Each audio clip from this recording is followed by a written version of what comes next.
What's going on, my Flappy family? It's your boy Izzy. Welcome if you're new. Y'all know, man, it was only a matter of time before Cheryl Swoop said something and the fans were going to be all over her, man. We are about to get into it. But before we do that, y'all make sure y'all hit the thumbs up for your boy if you like the content. Don't forget to subscribe to the channel. We're trying to hit 22.8. So if you can help me out with that, I highly appreciate it. And don't forget to get in the comment section and let me know what y'all think about this.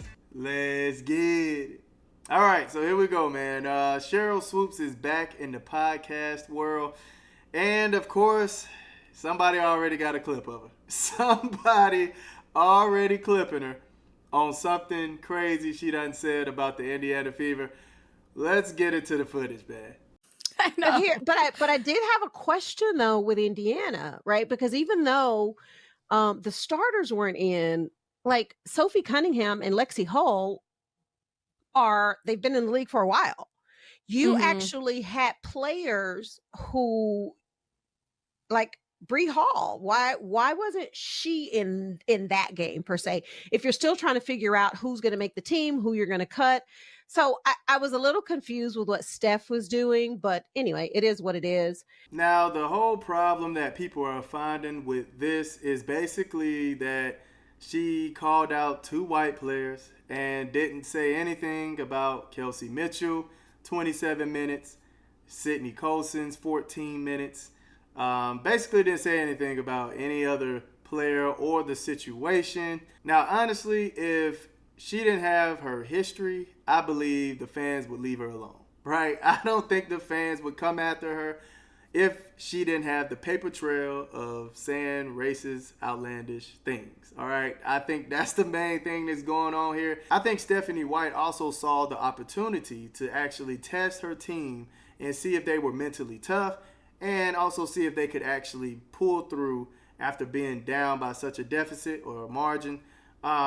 This was a perfect time to test that stuff out. So I don't think it necessarily worked out how Stephanie was thinking it was going to work out. But once she saw the opportunity, I think she just took advantage of it and left the starters in longer than she probably imagined doing. Because, of course, it's a preseason game. You don't necessarily care to win them. But if there's an opportunity to see how strong or something you really want to get an answer to and during the preseason, you're going to go for it, man. You're going to go ahead and see if you can answer that question that's in the back of your head. Hey, we're down by a big margin. Can we actually do what we are set to do, what we created this team to do? And yeah, they did it. I don't see anything really wrong with it. And then on top of that, I mean, we see who got cut. The two players that did not play at all in this game, Jillian and Bree. Neither one of them played in this game and got cut. Now, granted, she could have been thinking about the minutes. Sophie had 34 and Lexi had 32. So maybe she's thinking about the minutes. But honestly, there's nothing wrong with it. I mean, every team is doing it. For the Chicago Sky, you had Haley Van Lith getting in late, right?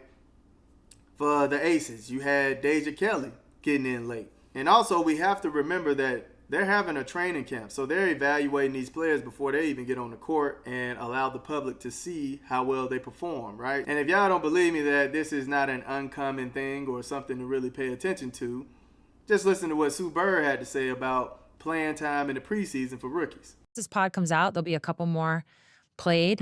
Reminder, if the player you love doesn't get in till the third or fourth quarter, it's not a good sign. This is like the unwritten rule of the preseason. If you don't get in till late, it's a tough spot. You're in a tough spot. If you get in the first half, it doesn't necessarily have meaning, but it's better. You'd rather be that. I'm pretty sure there's no personal thing here, no vendetta, no malice behind this decision. I just think they already knew who they were really going to go for, and they did the evaluating throughout the training camp and wanted to see how specific players, Michaela and Ejim, how they really performed in the game. They did give Bree a lot more time in the Brazil game, but like I stated before, with the Brazil game, it's a fairly young team, not necessarily equipped like the Mystics. Maybe not necessarily looking at scouting them that much, but just giving them a chance to show what they have or seeing how well they can work amongst the other players on the Fever already. Now, I didn't watch this entire podcast, so I don't know if she brought this up or not, but There is another player that was done way crazier than Bree Hall, and that's Cheyenne Sellers. She didn't even get to make it to a game. So I would think that would probably hit her radar before Bree Hall and the Indiana Fever or whatnot. But I'm pretty sure the Indiana Fever is a hot topic, so that's who they wanted to discuss. So, but yeah, man, I don't think it's a big thing that Bree Hall did not play. They probably already knew who they wanted on the team. Of course, she wanted those two to sit on the bench. Those two. So they're definitely thinking it's a race thing going on. Slow of the week. It's because they're white. That's the root of this. Why didn't she say DeWanna Bonner and Sydney Colson?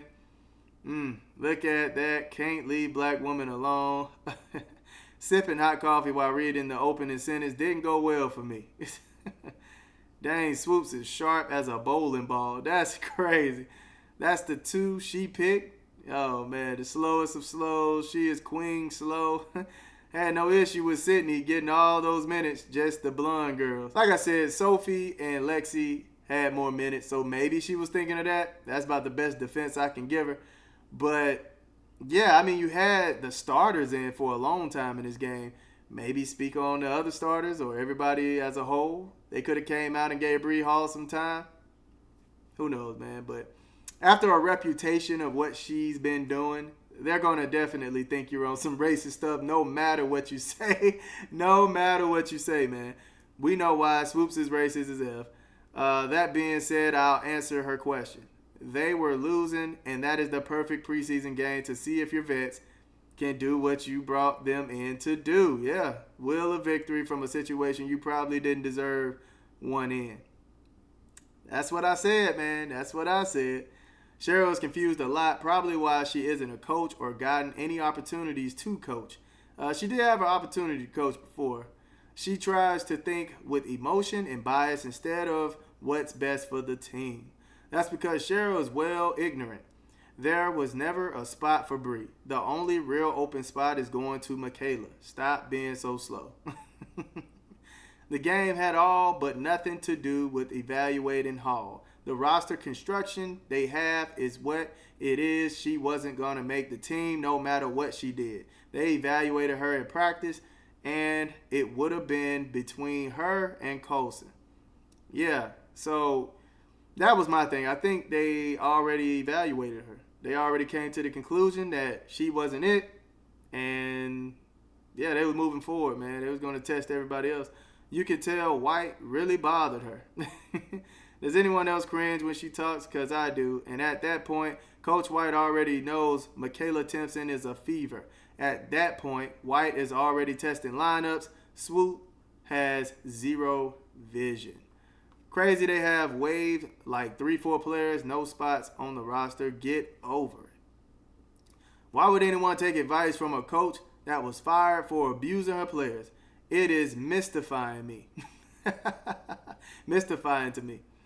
Oh, man. More people should know about this. I didn't. Brings new light on context. But didn't know about what, though? No, I thought we sent her to the Shadow Realm. Why does she assume that the decision wasn't made until after that game? Yeah, I think the decision was made before, honestly. They already knew who they were going to keep. Because, of course, she did, since the only consideration is women's b-ball, is whether the player is black or white. My goodness, man. Did she had anything to say about Cheyenne Sellers being cut before a preseason game? That's what I said. That's what I said. Yeah, that's crazy, man. Y'all let me know in the comment section, man. Is this the beginning of the whole reign of she don't like Indiana, she don't like white players? Or do y'all think she was just giving a clear concern of that face is crazy. Or do y'all think she was just giving a clear concern of why Bree Hall was cut? Why didn't she get a fair chance? Let me know in the comment section. I love y'all. Y'all keep it smooth.